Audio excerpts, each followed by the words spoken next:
Mahkamah Konstitusi telah mengetuk palu untuk mengabulkan penyelenggaraan pemilu serentak pada tahun 2019.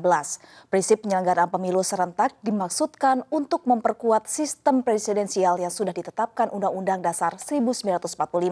Namun jika ada upaya yang mengabaikan, bisa dikatakan pengingkaran terhadap amanat konstitusi.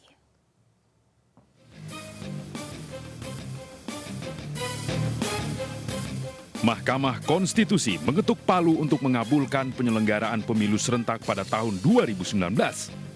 Langkah MK dituangkan dalam putusan Mahkamah Konstitusi nomor 14 tahun 2013.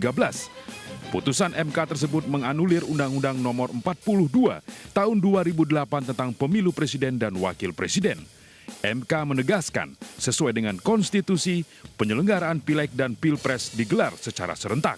Meski begitu, putusan MK ini baru berlaku pada penyelenggaraan pemilu 2019. Karena sudah ada tafsir konstitusional dari MK, maka rujukannya itu harus putusan Mahkamah Konstitusi. Sebagai lembaga tinggi penguji undang-undang, putusan MK bersifat mengikat secara konstitusional. Konsekuensi logisnya, RUU Pemilu sebagai payung hukum pelaksanaan pemilu 2019 nanti harus sejalan dengan putusan MK. Termasuk yang cukup krusial adalah polemik mengenai syarat ambang batas pemilihan calon presiden dan wakil presiden.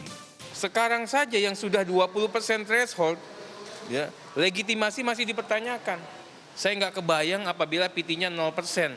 Pertimbangan Mahkamah Konstitusi untuk mengabulkan judicial review saya, dan itu yang saya katakan saya harus bertanggung jawab, Mahkamah Konstitusi juga harus bertanggung jawab, maka presidensial threshold itu harus ditolak.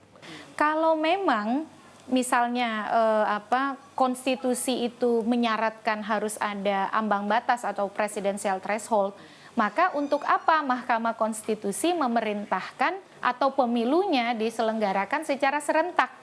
Prinsip penyelenggaraan pemilu serentak dalam RUU Pemilu kali ini perlu dimaknai juga sebagai upaya memperkuat sistem presidensial yang sudah ditetapkan dalam Undang-Undang Dasar 1945. Jika kemudian ada pihak yang justru bertentangan, bukankah tergolong melanggar konstitusi negara?